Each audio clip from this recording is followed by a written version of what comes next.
about the bite box.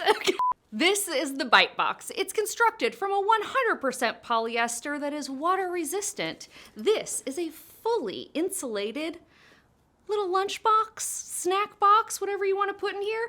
You have a two-way zip on your main compartment here with those rope zipper pull accents. Say it with me now. On the inside, this is fully lined.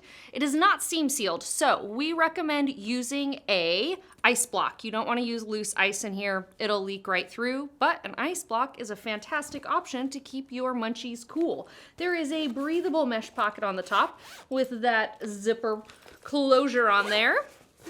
There is some nice piping here on the outside with self fabric, giving it a little bit more structure to the lunchbox. There's a handle to carry on the top. There's some Cavu pattern webbing accents here. Self fabric pinch on there, nice and comfortable. On the back, you have an additional zip closure pocket.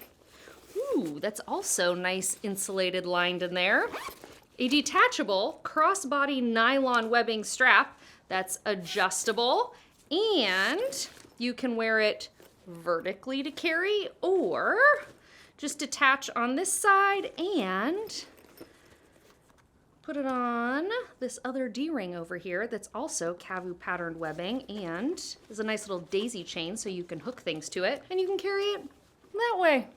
You got options. We give you all the choices. That's the bite box.